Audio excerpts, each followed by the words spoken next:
What is up, gamers? Why are we still here? Just to suffer? Every night, I can feel my Twitter feed getting worse, and the takes, and the videos, the jiggle physics I've lost, the white guy protagonists I've lost. It won't stop getting dumber. It's like we've all still been doing this after 10 years.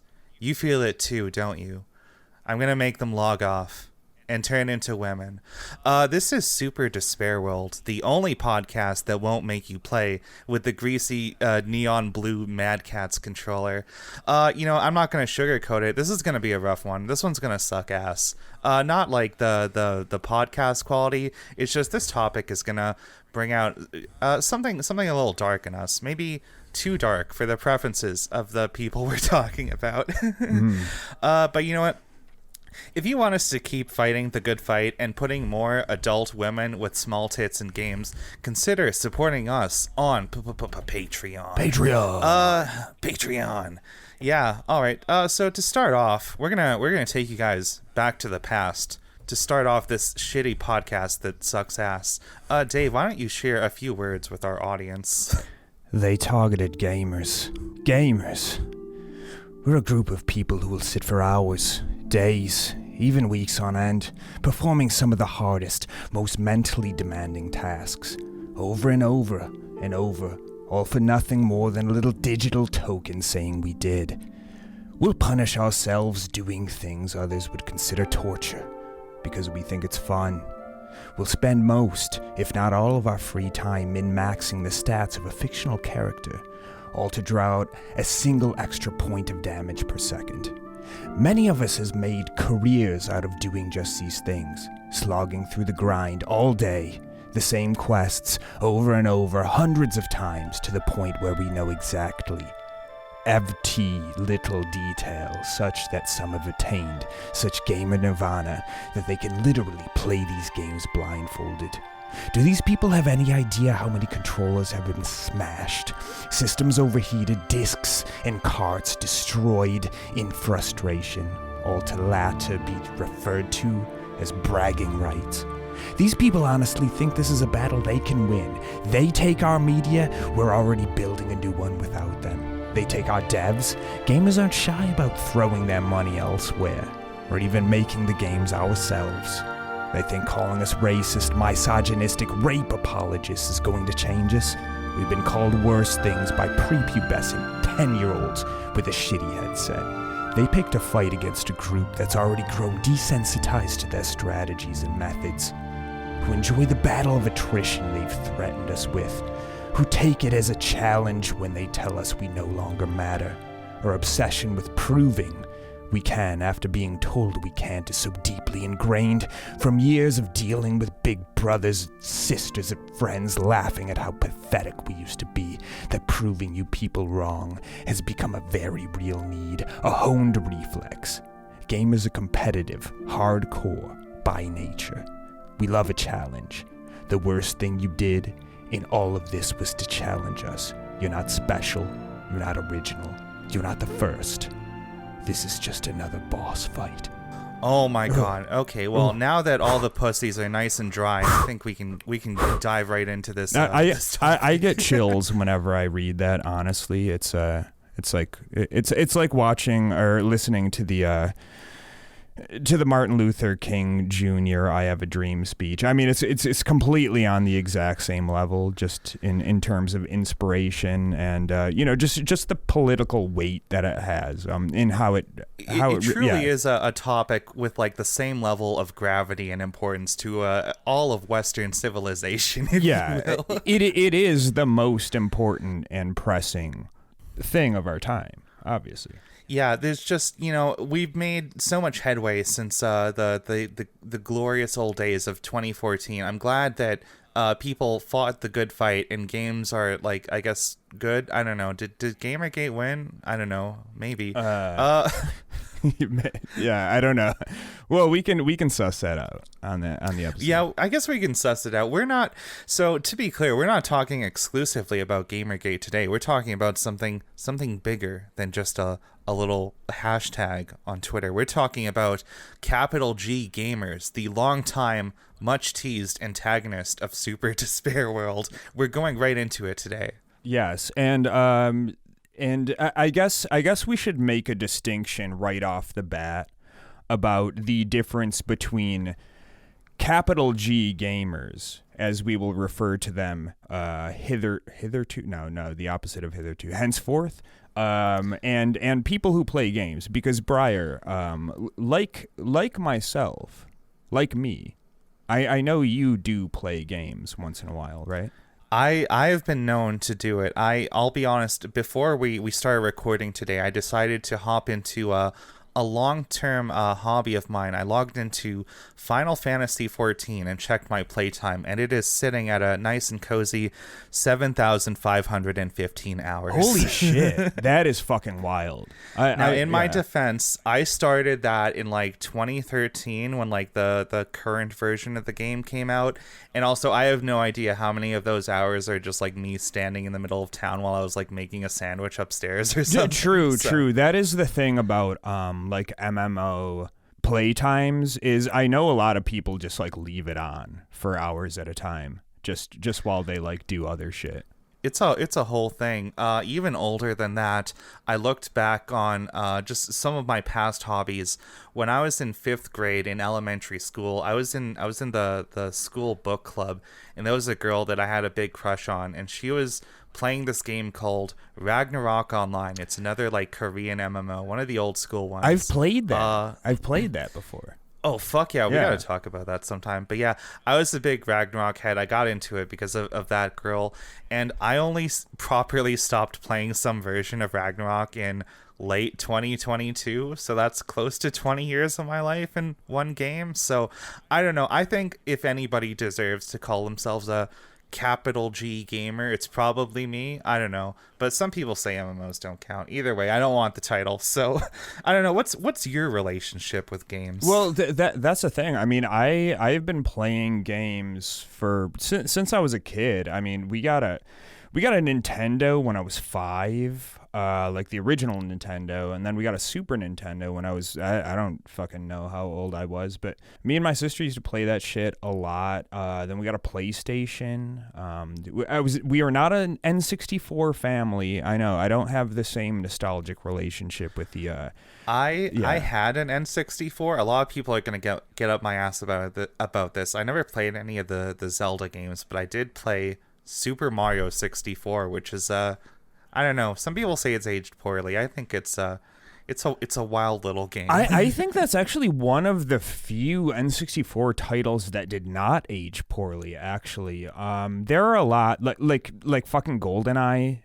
Dude, I'm sorry, man. I've played that in recent times. It's not. It was cool back in the day. It's not fun. It's not fun. It's now. Not great. I think Mario had some camera issues, but other than that, I don't know. You pick it up and play it today. A lot of the movement and shit still feels very modern. But it was groundbreaking for the time, though. I mean, like shit, like Mario running in circles. I remember they sent a I don't know why. Is it maybe subscribed to Nintendo Power or shit? They sent a fucking VHS to our house. When I was in, I don't even remember when this was, probably middle school or some shit. And I remember popping that bitch in the VCR, and it was just like a promotional thing for the N64. And they played like Mario 64 and like Pilot Wings or something. I think those are the launch titles. I remember fucking magazine demo discs. I was never into Nintendo Power, but I was into the big, like the official Xbox magazine and like the PlayStation one around like early mid 2000s. And man, do you remember how like weirdly like juvenile and trashy all the like video game ads were back then? It was like terrible. Here's some girls like bouncing their tits around and like a boy picking his nose and showing you the booger, and it's like, this game will kill your fucking parents. Exactly, because it was definitely a part of that like late 90s early 2000s like gross out, extreme attitude bullshit marketing that they always did to like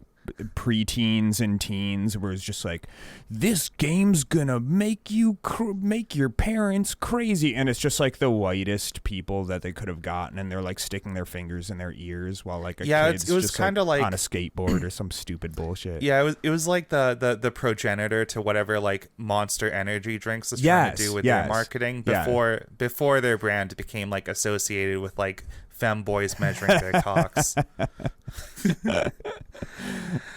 But either way, I think we've kind of like established we've established ourselves as experts on this subject. So maybe let's give our viewers a clear definition. What is it about gamers as an identity that makes them different than just like people who just like play games sometimes? Because there's a big difference. Well, see, that's the thing, and I think it's evolved over time, but I mean, I always keep coming back to this thing of people's obsession with identities, and I think that's really what it comes down to fundamentally. There's a difference between people who are like, hey, I like doing this, I like these things, and people who are like, this is what I am. I am a gamer, and I am a gamer, and gamers do this. Gamers feel this type of way. Gamers exist in this sort of space. This is what a gamer is, and this is what gamers a gamer have isn't. A particular odor to them. Yeah, it's some spectrum of haven't showered in 3 months, or haven't showered in 3 months but covered with Axe body spray.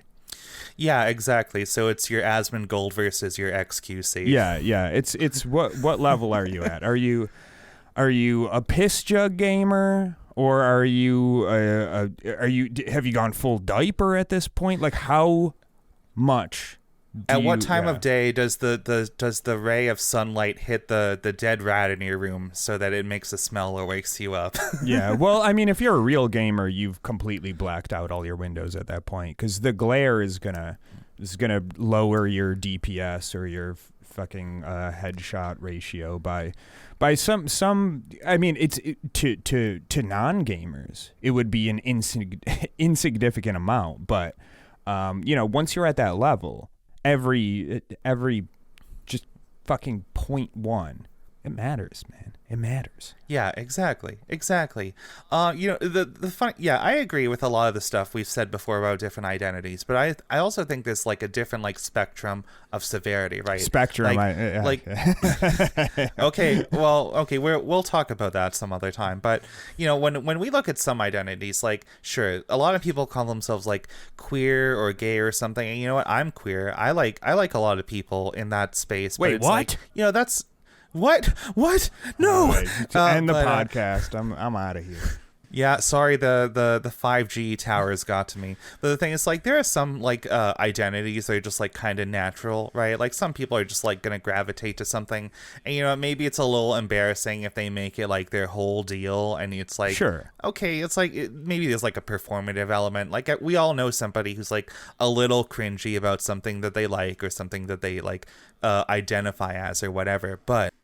The thing about gamers in particular is it really feels like more so than other things. It's very much like this is just like a commercial construct, right? This is something that like corporations made to like to label a demographic of people to sell products to, Yeah. I look at like when we kind of like entered the modern era, maybe this is a little high level, this is a little historical bullshit or whatever, but like around like the 1950s and 60s and stuff, when we were seeing a lot of the rise of like the first like computers, like computing technology and that kind of thing, a lot of people in tech, it was like a pretty like egalitarian field. You had like both men and women like making a lot of like breakthroughs in like the technology that would become computers and later games and shit like that. For sure. It was only like around, I want to say like the 80s or 90s or something like that, when suddenly the tech industry got like a very gendered, and when you look at video games in particular,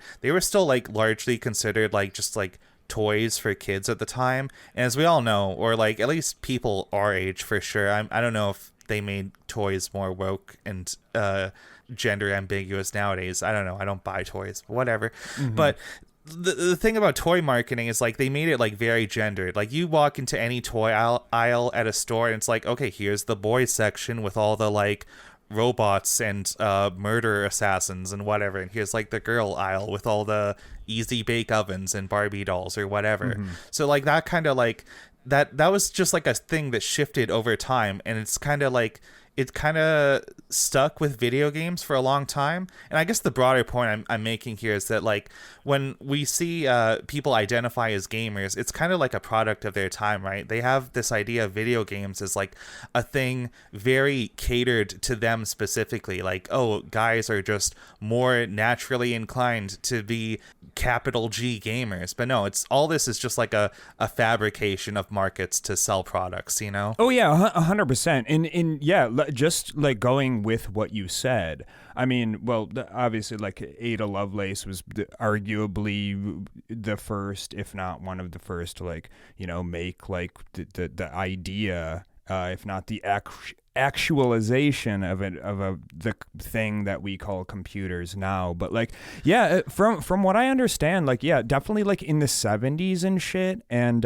maybe early 80s, like that computing was seen as like not only egalitarian but like a job that's fit for women, just in the sense that like being like a typist or a secretary was, in the same way of just like you can sit there and with your dress on, and it's not too mentally demanding, you know. Back then men's work was like you chop wood or go to war. You know, that's men's labor. Exactly. Or it's you do some blue collar thing, you go to war, or it's like you're a business guy who's shaking hands with other people, and it's like, well, women aren't fit for that. So what can they do? They can sit in front of a terminal and they can put little words into that type of thing. It's like being a secretary but with a machine, you know? Yeah. I don't even have to deal with them. Yeah, exactly. But yeah, so all the like weird gendered stuff in like tech and video games as like derivative of tech, it's all just like a weird like market fabrication. It's all bullshit. There isn't really anything intrinsic about it. And I think the rise of the capital G gamer as like a title, something that people really latch onto, is like it kind of came as a response to this backlash. Like, hey, there's no reason games have to just cater to one type of person, you know? We can make different games that appeal to different people and like do something more with it than just being like a fucking like toy for overgrown children to release some dopamine. Yeah, for sure. And like that shit is so deep rooted, and I've actually noticed that even like relatively recently, because when I lived in Korea, I didn't really play games that often. And then when I moved back to the States, I had a little bit more like free time at home, I guess. And I was like, oh, I'll start playing games again and shit. And like a lot of the people I were around, Are you sure you didn't just get like humiliated by some like 9-year-old in a StarCraft game and you're like, I can't do this anymore, man? So I have tried playing at the fucking PC Bang in Korea, and I got my fucking dick kicked off in like any game. Of course, as one does. Yeah, absolutely. You're a fish out of water. That's not your environment. Oh, that's for not sure, where you belong. for sure. Yeah, it's a cool environment, I guess, but. Yeah, no shot. I will say, you know, we don't really have like internet cafes so much here in like North America or like first world countries anymore. If there are, I'm sure it's like a very niche thing.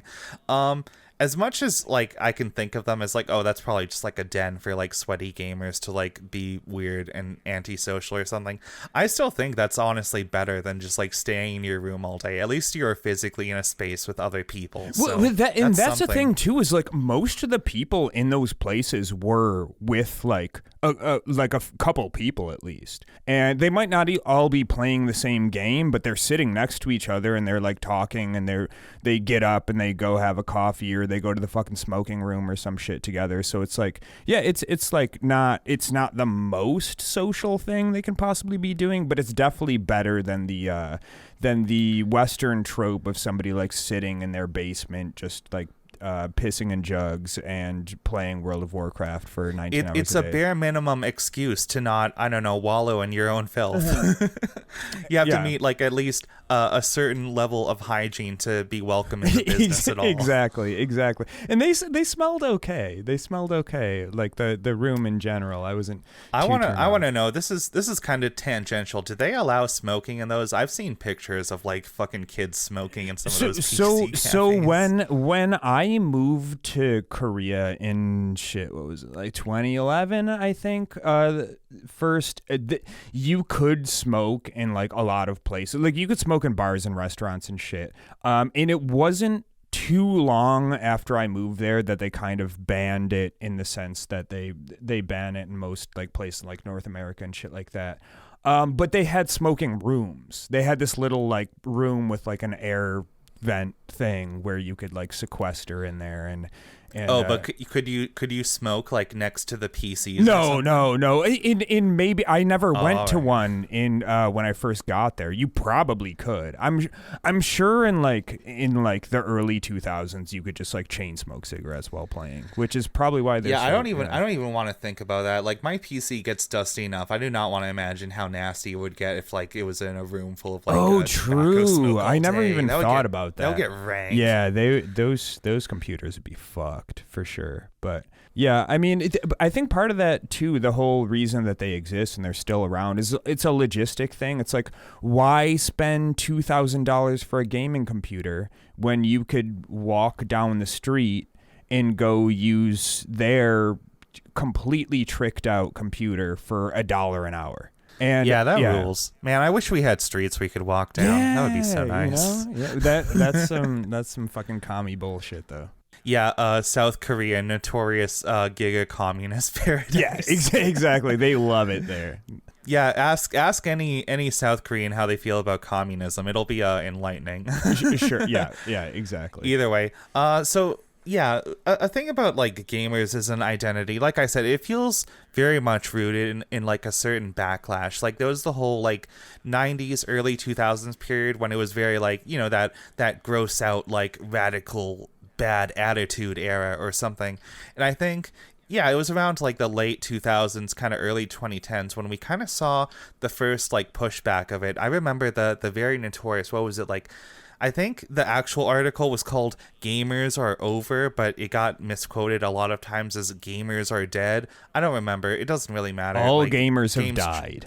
We have killed all the gamers. Goodbye, finally. gamers. Mission accomplished. No, but it was like it was some article. I don't really give a shit about games journalism. I don't think anyone really does. Yeah, but we could talk about that later. Yeah, the point of the article, when they say gamers are over, they mean gamers as like a specific market demographic. This idea of like, if you want to make a video game, this is the only type of person that's going to buy your product, so you have to cater to their tastes or whatever. It's like, no, you can make games for like any group of people, and not everybody who's into games has to like all of them or whatever. Very very innocuous stuff, but a lot of people took great issue with this, which I guess is like, we can touch a little bit on the history of this. This is the original, the good old days of hashtag Gamergate. Ooh. That was such a mess. Ooh, yeah. Wow, what a bunch of fun people having a really rational discourse about something that matters quite a bit. Yeah, people being very, very normal and cool and just like sorting out their disagreements. It's truly like the Greek forum, just fucking Socrates arguing with Aristotle about how polygonal Lara Croft's tits should be, you know? Just real good, healthy convos. Yeah, and I don't know. I'm saying 4 sides on that tetrahedron. That's my stance, and I'm sticking to it. Yeah, exactly. For those who don't know, and you know, I'm really envious if that applies to you, the little monologue Dave did at the start of the show, that was a notorious copy pasta, something that somebody very sincerely wrote at the peak of the original Gamergate, which I guess was framed as this like movement. Like there was some original drama about like some woman who made like a free text adventure who like cheated on a boyfriend or something to supposedly get reviews to like make money off of this free text adventure game. It's all really stupid. Honestly, I don't think anybody is actually sincerely invested in this stuff. I think some people just hate women or just want to pretend to like wreak havoc and go nuts and yell at people on the internet. Yeah, that was the shot heard around the world of the gamer revolution, if you will. It was so embarrassing. Like, I remember, like, on Reddit, this was rooted in, like, a subreddit, which is, like, still around today, I think. It's called Kotaku in Action, which was, like, a spin-off of Tumblr in Action. I don't know which one came first, actually.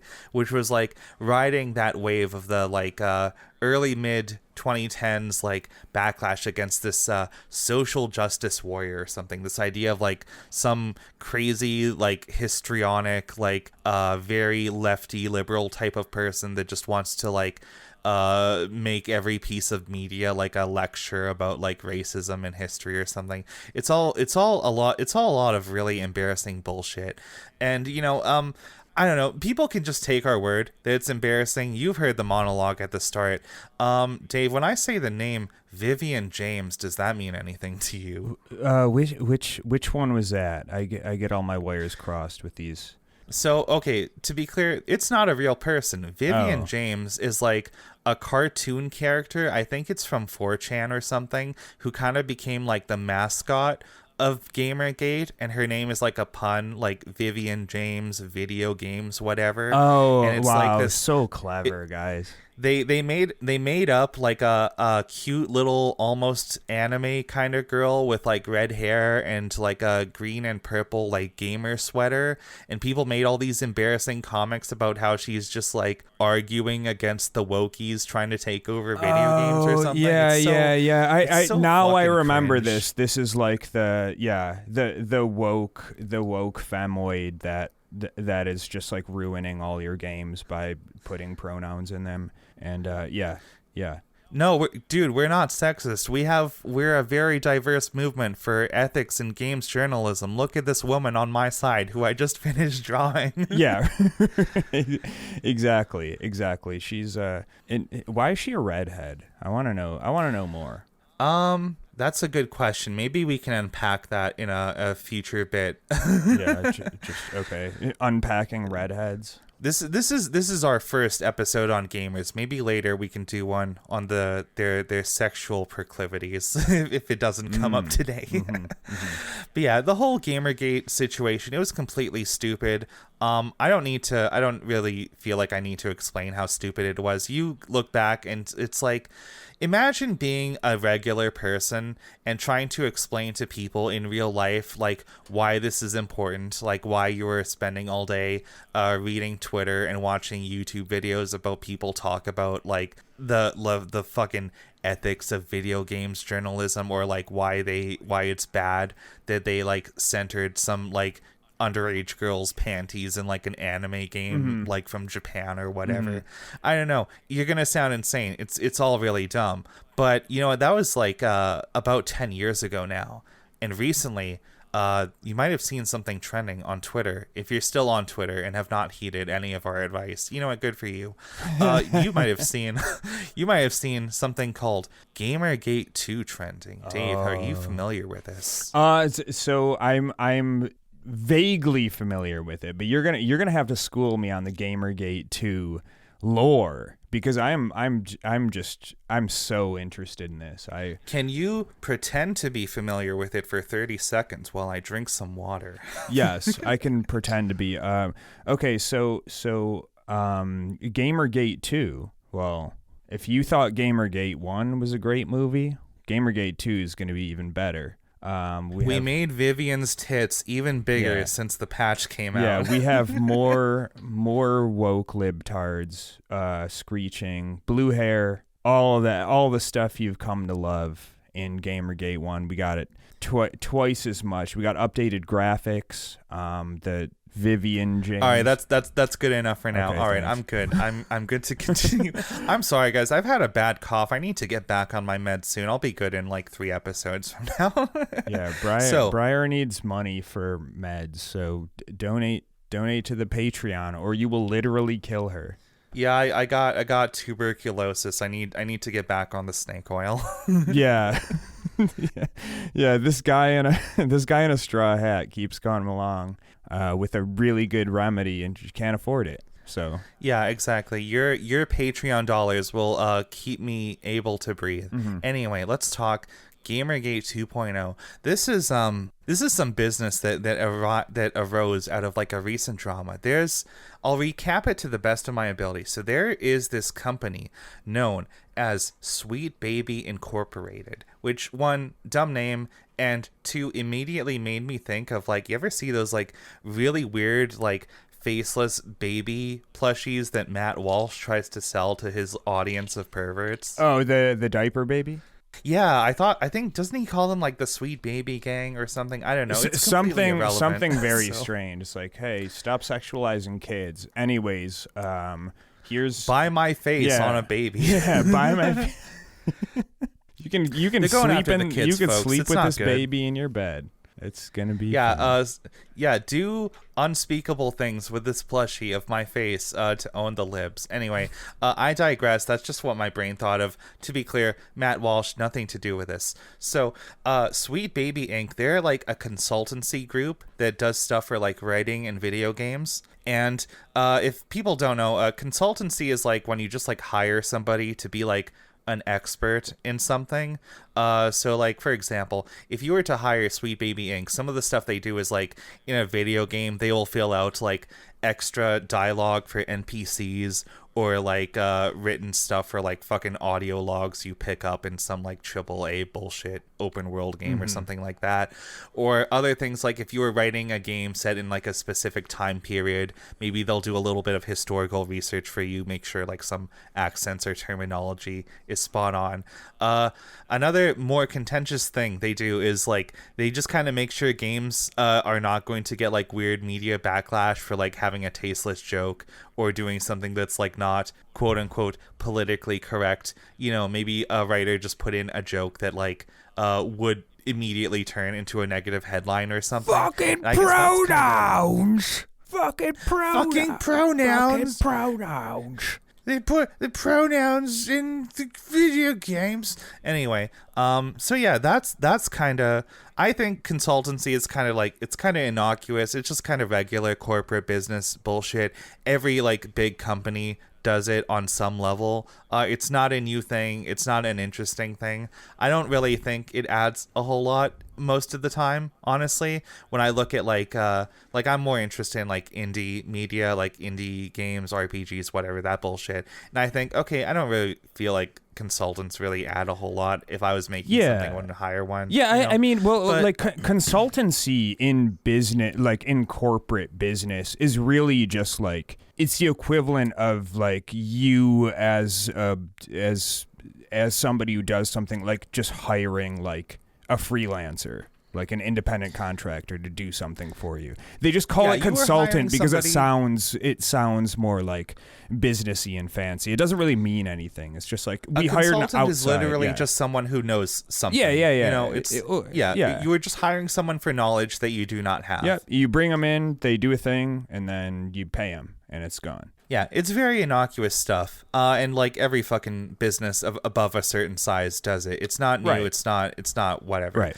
But some people discovered this for the first time, and they got very upset about Sweet Baby Inc. because to capital G gamers, Sweet Baby Inc. is kind of like the smoking gun. It's like, aha, we finally have a name and faces to put on this like shadowy cabal of people that we've insisted have been making games woke and not fun for a long time. And you know, a lot of it is like complete bullshit too. It's like we said, it's not a new thing.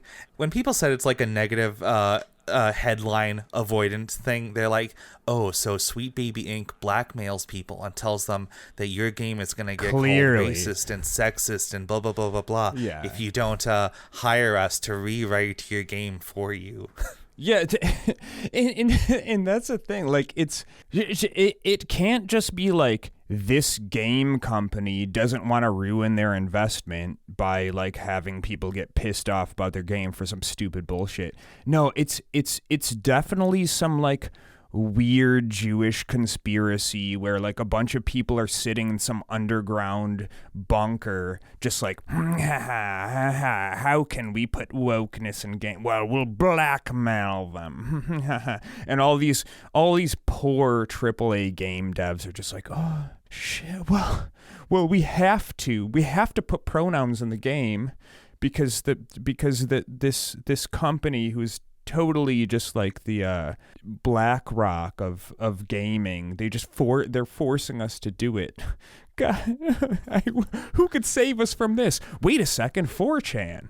Yeah, it's complete nonsense. I just pulled up a list of like the dozens of games that that Sweet Baby Inc. has supposedly worked. Well, I shouldn't say supposedly. The list is literally from their website. It's their business. They're not going to be secretive about the games they work on. They want to have like that portfolio up there. And maybe this is a phrase that you've probably heard many times over. The phrase go woke, go broke, which is like this idea that like, oh, if you give in to the woke mind virus and make your game like diverse and progressive in some way, or at least just not making the women like double D titty like underage Japanese schoolgirls or something, oh, you're gonna like fail financially because that's not what real gamers want. But it's kind of nonsense because I'm looking at like some games that Sweet Baby Inc. has worked on. They started around 2019, and there are some big names on this list. There's fucking God of War Ragnarok. That was like a pretty big AAA game. Woke. Oh, did they make he was Kratos woke? Yeah, he's black, trans femme. He transitions halfway through the game. Yeah, I guess God of War was about him being like a dad, and in Ragnarok his kid like, Dad, I'm gay, and he just like, they made it woke because he doesn't just immediately like crush his son's skull or something. Yeah, because that's usually how Vikings did it. They were just like, no son of mine, and then they just destroyed him. I'm pretty sure that's in like every historical record. Yeah.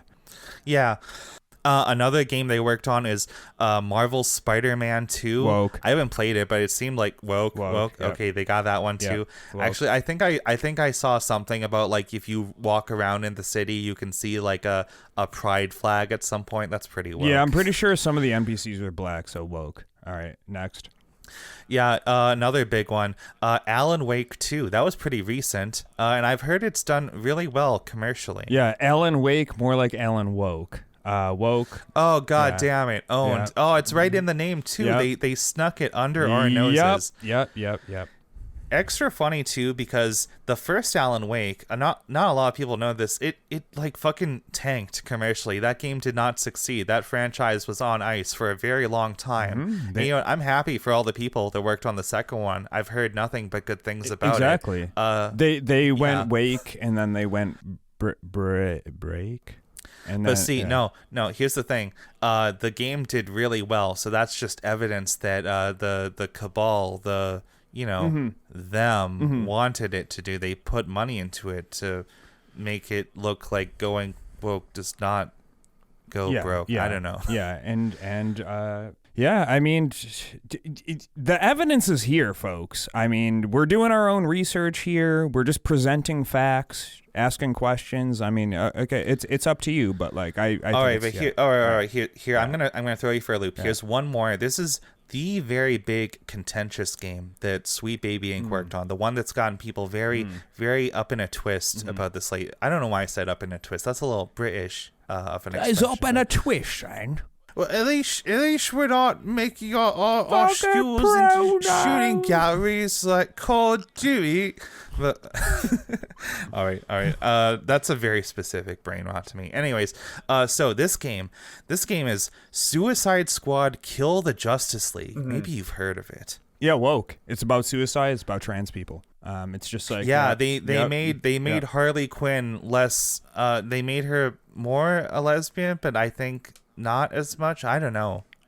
So here's the thing. Let's get this out of the way. I'm not a big expert on cape shit, but I think we can all agree. Nobody fucking cares about the Suicide Squad, right? Like who gives a shit? Yeah. Nobody likes these characters. I don't even think anybody watched that movie. that they really promoted the shit out of. I think there were multiple Suicide Squad movies. I don't know. This like the whole fucking DC cinematic universe is like a complete mess. I don't know what they're doing over there. Yeah, it's pretty bad. I don't know it, and that's the thing too, is like there's nothing that separates it from Marvel as far as like being bad. Movie wise, at least. I'm not a big comic fan. I'm not a big comic fan. I'm not a big comic book reader or fan. So don't let me shit on your actual interest. I'm just talking about the Hollywood movies. Like they're all kind of bad. Like I don't.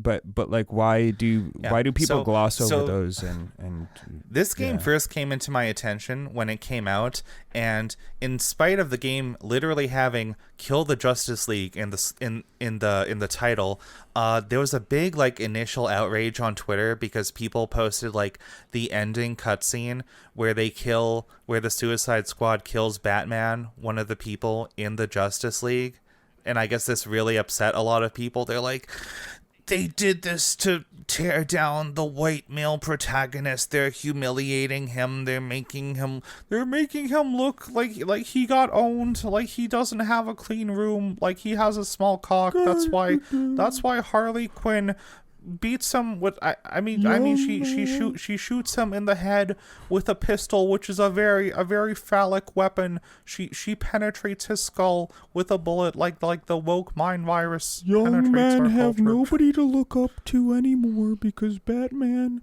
was the last standing role model for young men, and now it's only a lesbian woman with a gun, and she I need more benzos.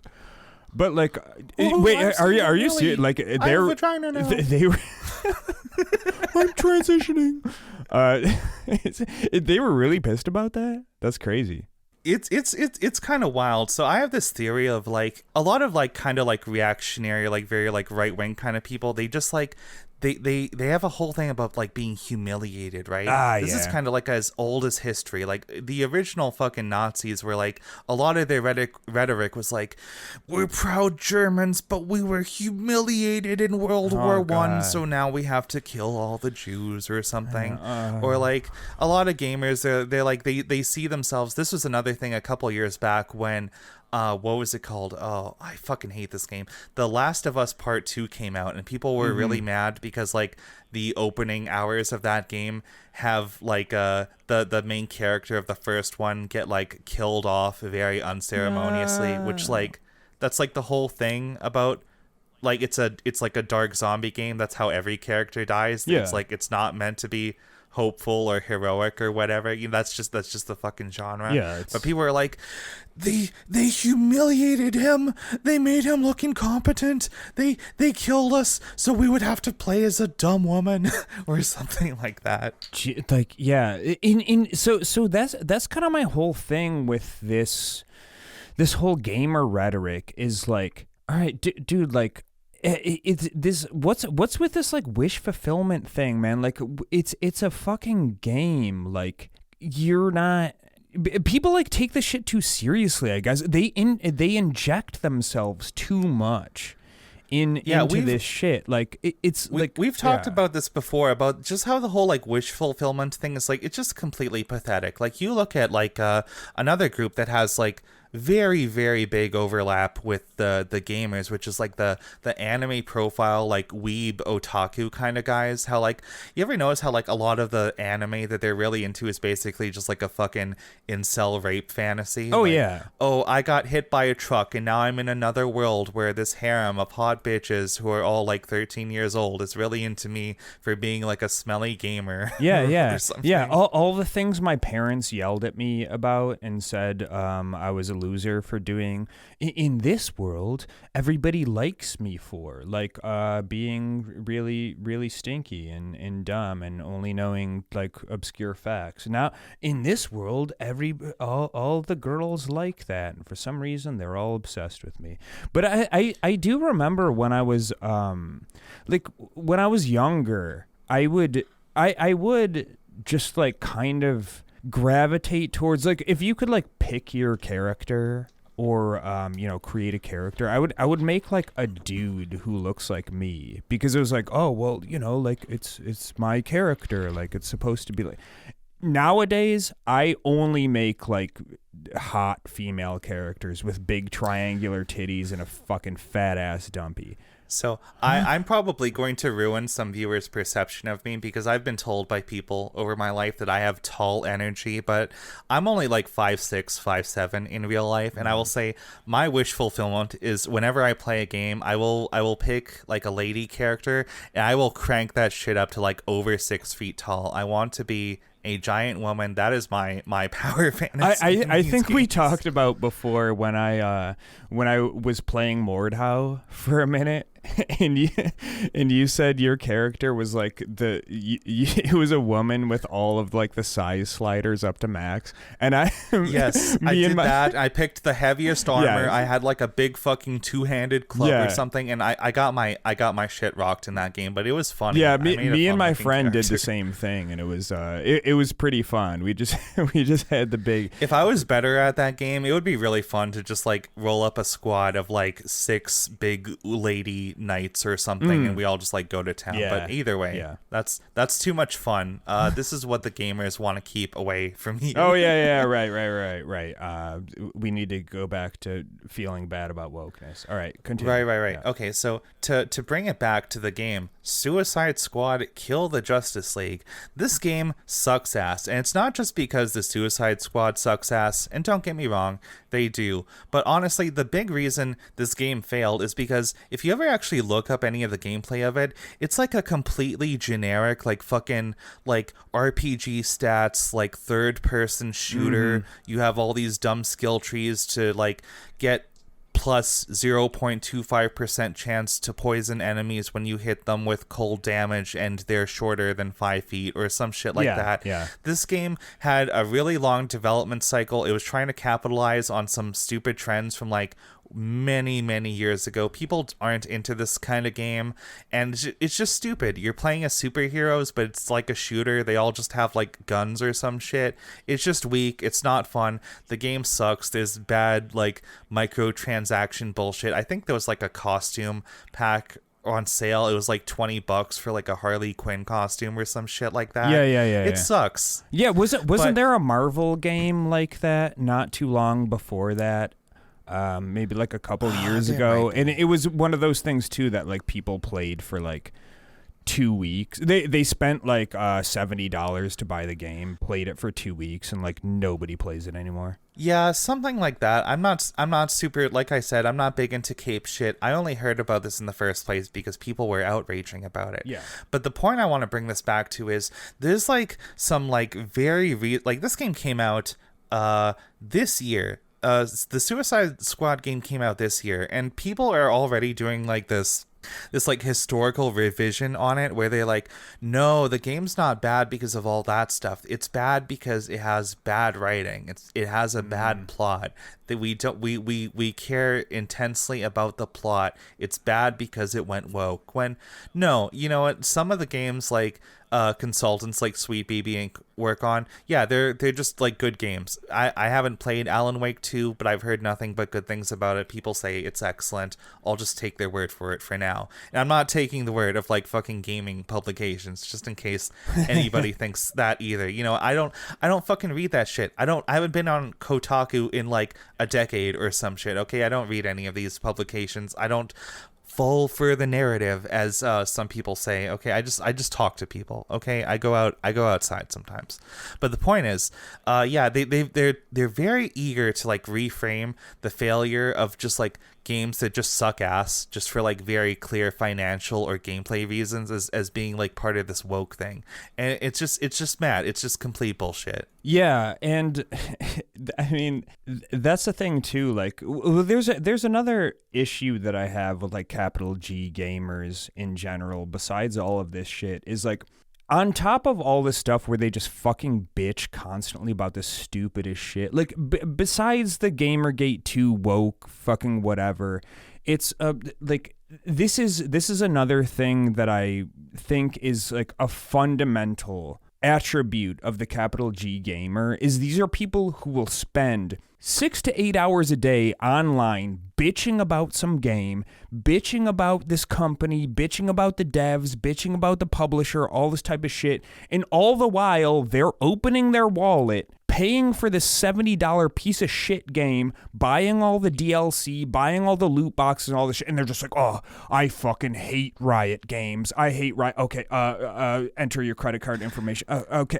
fuck. I fucking hate this game. I hate this game so much. Do you remember all the different outrages where like conservatives were mad at like Nike shoes or like Bud Light for some like queer commercial or something? Right. And the first thing you see is like some like Big Bubba Joe in like Texas just bought like 20 cases of Bud Light. I'll show them by gun. buying up the entire stock at the fucking beverage store down the street. Hell yeah. Guys, Nike doesn't give a shit what you do with the shoes. You can burn them, you can wear them. They just want you to buy them. And you did. And that's the thing that it all comes down to in the end too, is like as we mentioned before, is like, no, there's not some conspiracy to like inject wokeness in here to because it's a liberal thing. Like it's like, I know you guys have your like schizo board where you're connecting pins between like George Soros and Blizzard games and all this type of shit.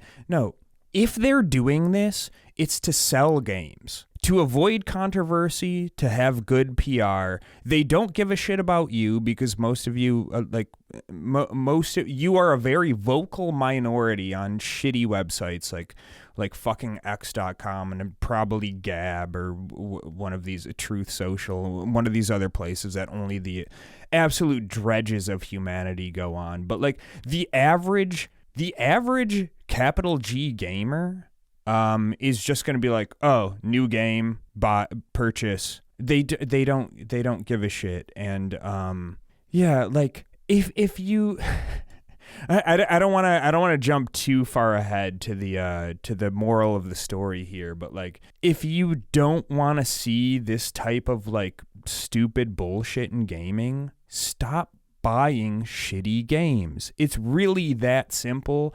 And the reason that I fucking rally against this so hard is because I see so many people, just like I said, bitching about these game companies, the publishers, the whole industry in general. They're just bitch and bitch and bitch. And the entire time they just bought $350 worth of disposable bullshit AAA games from the worst fucking studios on the planet, and they're just like, oh, fucking games suck now. Oh wait, I remember a couple years ago when what was the Assassin's Creed game that took place in ancient Egypt? That was like, oh shit, these all fucking run together. I don't. There's too many Assassin's Creed games or something, but it was like a couple years ago. The one that was set in ancient Egypt, and somebody did like a cost comparison of like, if you spent like the most, like they have like 7 different fucking like deluxe editions or whatever that cost more and more money,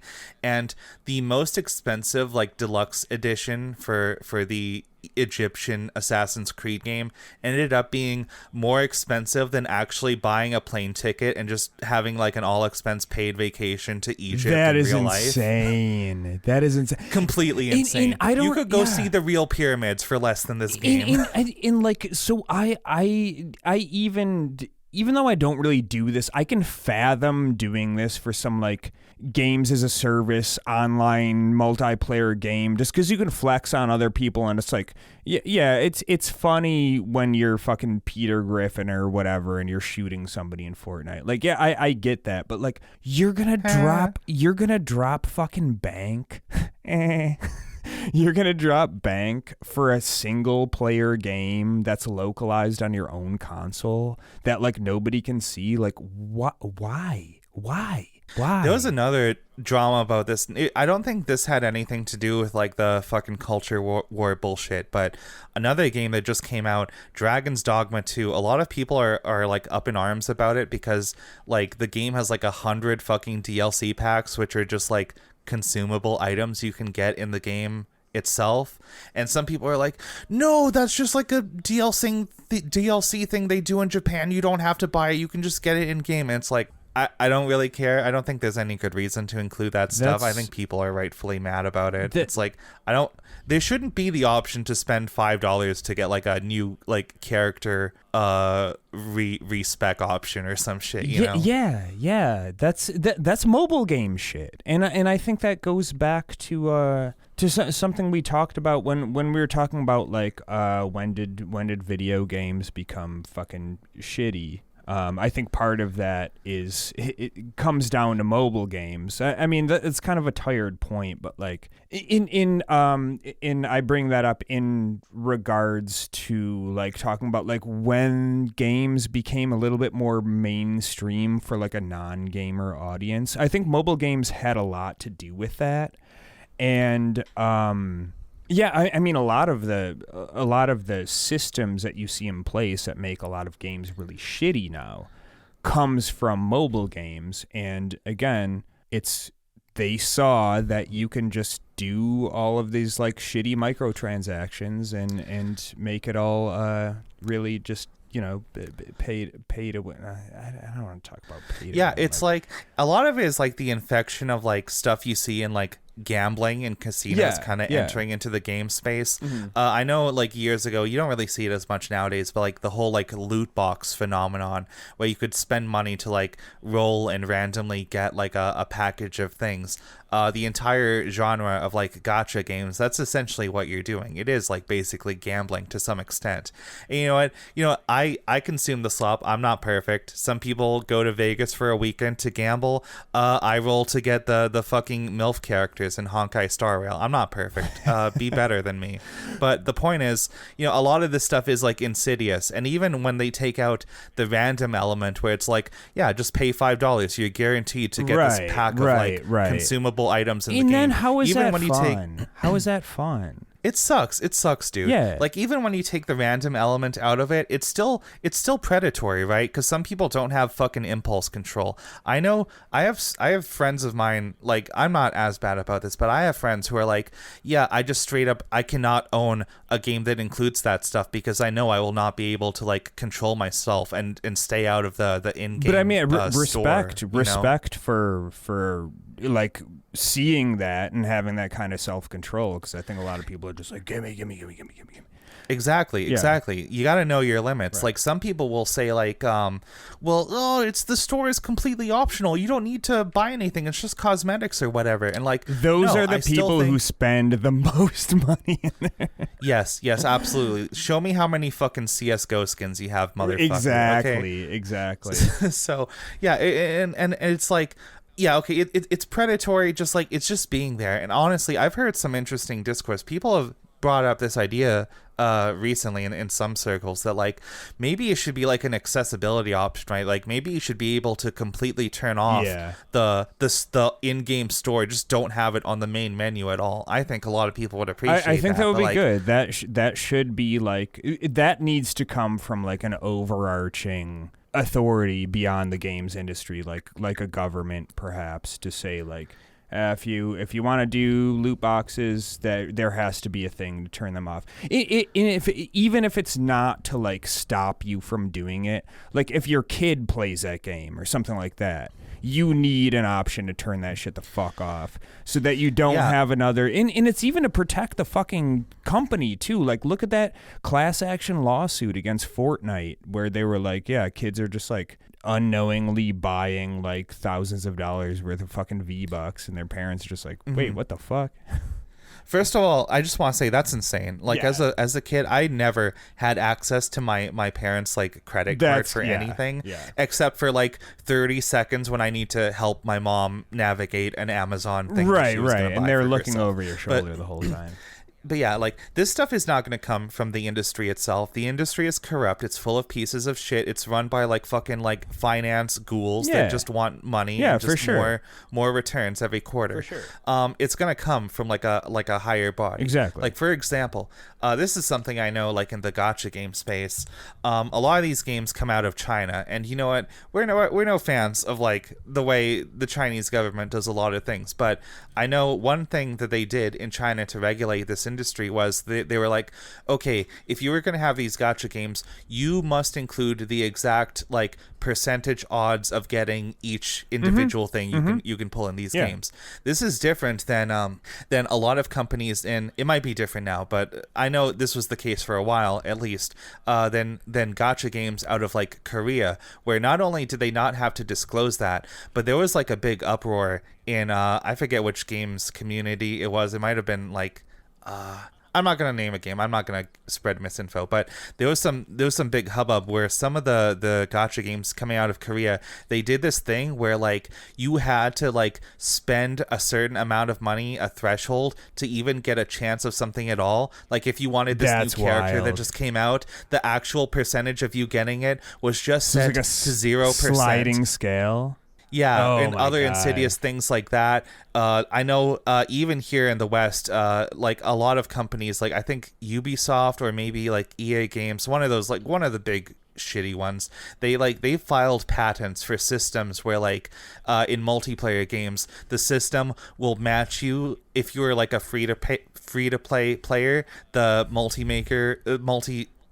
I can't speak today. The multiplayer matchmaking is going to pair you more often with people who have spent money on shit, so to that make you can see their bad. skins. So you can see their skins and their guns and be like, I want to be like them. It's completely. I don't know. If they do that. That's but brilliant. They it's filed fucking the patent. evil.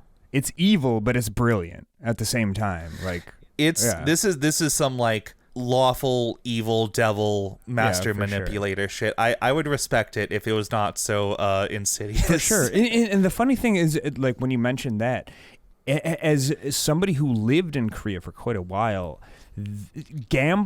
casinos exist in Korea, but they are illegal for the most part for Koreans to go to because the government. Same with Japan. They have like the pachinko parlors where you go across the street and get the thing. But the casinos in Korea are like straight up. There's no. It's not like. It's not even like, okay, you can go here, but you get a certificate and then you bring it somewhere else. No, like it's just like not allowed. It's not allowed because the government is just like, we don't want our people. We know people are gonna fuck themselves up here. We don't want it. You can have a casino here, but only foreigners can go there. So we used to go to the casino. It was just me and my friends and a bunch of like Japanese and Chinese businessmen just being assholes. but it's funny that they recognize it in this sphere, but when it comes to mobile games, they're just like, even though it shares so much overlap with like the gambling industry and a lot of the same psychology that goes into casinos and gambling, it's not regulated by gambling. It's a completely different set of like organizations and bodies that regulates it. Like it's just really sad and pathetic, dude. Like I've made a joke, like I would love to take a trip to Vegas. I think it would be fun for a weekend or something. I look at some things like, oh, you go to like the roulette table or you play like a round of poker, like this. I can see the fun in that.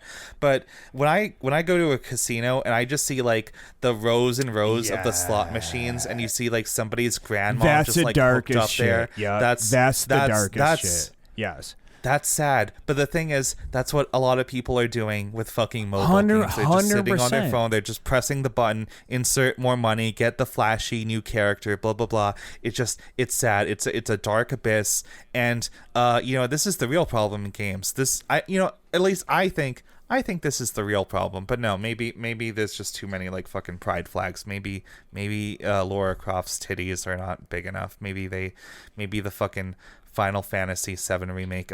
Maybe they made Tifa not sexy enough. I don't know.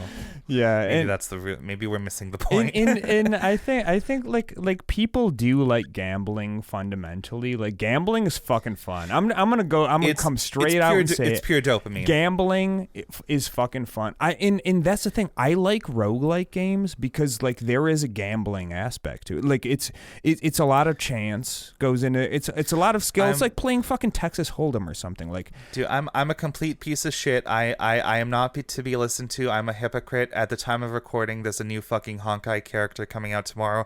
I have 54 pulls saved up. Don't listen to me, okay? Be better. Rise above. Do as we say, not as we do. Yeah, for sure. But it's I mean, I guess we have to like recognize this instead of just being like that's the thing. You can't just be like laissez-faire of just like, oh well, it's just like it's just a thing. And you also can't just be like, don't allow anything related to chance in games, I guess. But I mean, like, yeah, I don't know. I think there are compelling arguments to like, should we just like fucking ban all microtransactions, all like fucking gacha game, loot box, all that stuff? I think, I've read some of the arguments. I think it's compelling, but at the same time, I'm like, I don't know. I think if you are an adult, you should have the freedom to gamble your money. You should be able to spend it on stupid shit. I don't know. Yeah. It's hard to say because at the same time, like, yeah, I'm putting too much credence into like responsible adults. Like, I have adult friends who, as I said, they know their impulse control problems. That's not their fault. It's not like a moral failing on their part.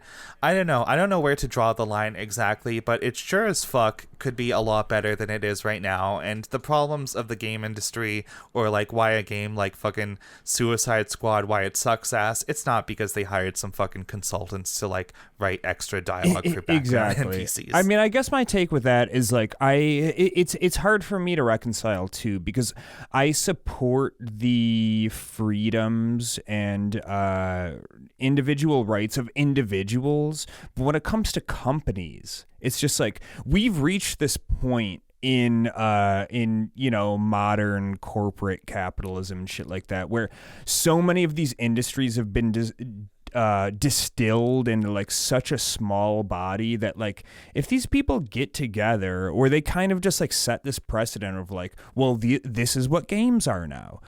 They're just fucking gambling loot box transaction machines. They're not fun anymore. It's just a fucking roulette wheel with like a game attached. It's hard to believe this, but at some point, the people at the head of the games industry were just like games industry people. They were CEOs who only worked in the games industry. But now every single fucking industry is just modeling itself after the tech sector, exactly. Which is like the worst. Exactly. Like the fucking tech finance people who it's all about fucking quarterly returns. It sucks. This is every industry now. Yeah, right. And if you look back at the old days of like, FPS gaming and shit with like John Romero and fucking Gabe Newell and Quake and Doom and all this type of shit, it's like, these were gamers that were programmers, and then they made a company and like they did some shit, and now it's just like, this fucking Ubisoft hires this pedophile as like the head of the CEO of this thing, and it's like, here's a game that's coming out that fucking sucks, like, enjoy. I remember it was like, this was a couple years ago, one of the most notorious gaming industry ghouls, Bobby Kotick, formerly of Activision notoriety. Guy. There was an article where Bobby Kotick, right? Was he? I'm pretty sure he was. Allegedly. Parody. Just in case we're wrong. But the thing is, there was an article like several years ago where Bobby Kotick was complaining that his like dating life was suffering because people on the internet kept photoshopping him to look like the devil. Which is funny as fuck. I mean, you're gonna find a goth girl that's into that. So I don't know what you're bitching about, bud. Yeah, maybe. I don't know. I think your boy Bobby's into something a little younger than that, but younger than most goth girls I know, at least. Go to Spencer Gifts and see if somebody working there. He likes the young women. He likes them real young. Hey, he likes to young. Party. He likes them pretty. He's a man after my own heart. He likes the women. Women should be married when they are young and fertile for the Western mind. It's just biology. A woman is fertile at age 14, and only the woke mind virus and moralists, liberals. I believe in three things: a clean room and clean women and a clean cock, but in an all beef diet with no apple juice. Oh, Steamboat Willie. Steamboat. Well, one day I'll do something else with that bit. I don't know where we're going. We'll workshop something. Yeah. It just entered the public domain, guys. Okay, give us some time. Yeah. We're working on an animation, but we need more funding. for Briar's asthma medication. So if you're not donating, you're literally advocating for a trans woman to die. So that means you're not woke. That's fucked up. Do better, Sweaty. I think we've made our point loud and clear. I think this is a good place to wrap up. I had some other stuff in my notes. I was gonna go off more about like the art side of thing and how like gamers don't fucking know anything about art. But maybe that can be its own thing. I think this could be a two-parter. You know, like an unofficial two-parter. No promises about next week just yet. We kind of just come up with what we talk about. We don't really plan a whole lot here, but you know what? Dave, you're a creative person. You make music. I do art. We're both like creative types of people. Yeah, we could probably do a whole episode on that one. We can talk about art. We can get real pretentious about it. I have a lot of thoughts about it, but yeah, maybe that's a little teaser. I think we'll wrap it up here for today before we break down into more stupid character voices. Hey guys, it's Moist Critical. I just wanted to come out of the gate and say thanks for listening to the podcast. I'm going through a lot right now. I've really got into sounding lately. Been sticking a lot of things up my urethra, and it's not working out so well. So I'm taking a break. Young man, you should not be so moist. You should be more dry. Have you tried being dry, Critical? dry like the dried meat that I eat constantly. Dried pork. Dry Critical. That's like it's like Dark Sonic. Yeah, we're really going somewhere. Whoa, let's read off the patrons. Oh yeah, the patrons. Well, first I want to say I love all of the patrons. I love some of you more than others, but I'm not going to say who I love more than the others. I want you to debate it about. I want you guys to fight for my love. Yeah, I want you to affection. debate about it amongst yourselves. I want to sow derision between your ranks. How can you guys say you love me if you haven't even funded my energy drink addiction? Exactly. But I'm going to read this down the list in no particular order, by the way. So, first out of the gate, Shalom Guy. Love Shalom Guy. Nice. Protagon. Love him. Ooh. Hell yeah, Protagon. Nick. Nick, we love you. We also know your last name. I don't know if you want us to read it or not. Yeah, if you do, let me know. Drop us a comment. Yeah.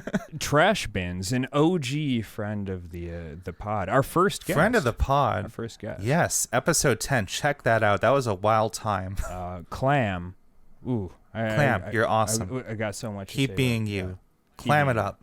Walker, one of my OG homies from actually back in the day. I've seen his dick before, by the way. That's a fun lore. We went to the Korean sauna together, so I've seen Walker's dick. It's a good dick. That's the real deep lore of the show. and our boy fucking Weasel, Dr. Motherfucking Weasel. The man, the myth, the legend. The react emote guy. Weasel, we love you, and we love your wife as well. Tell her we said hi. Yeah, tell your wife I'll see her. I'll see her later. Yeah, that'll be a patron only. But anyways, all of you who are donating to this podcast in its infancy, you will be remembered in the annals of time as people on the right side of history. If you want to be remembered right away, you can also pop in to our Discord, which you do not need to spend money on the patron to get into it right now, but you will get an OG role in our little Discord server if you join now and for some length of time. So get in there, say hi, say hello to us. Oh yeah. Maybe share some funny memes. Maybe share a few words about your favorite U.S. senators. No, I'm just kidding. Don't do that. Yeah. No Fed posting. Just kidding. Not kidding. But, well, we'll see. Anyways, we'll see. Yes. Come to the Discord. There's already a bunch of cool people in there. And you could make it even cooler. Unless you suck, and then don't come in there. But if you're listening to the end of the episode, you're probably very cool. Because I don't think anybody listens to the end of the episodes at this point. I think at least a few people do. I've gotten some comments about the little impressions we do. Either way, True. I think that's a wrap for today. We'll see. This is part 1. We'll do part 2 maybe next week, maybe another time, but look forward to it. We will dive deeper into gamers, capital G gamers. Gamers. They targeted gamers. All right, well, yeah. Targeted gamers. Well, anyways, this has been fun, and yeah, I'll see you bitches later. Good night, everybody. Fucking A. Good fight. Good night.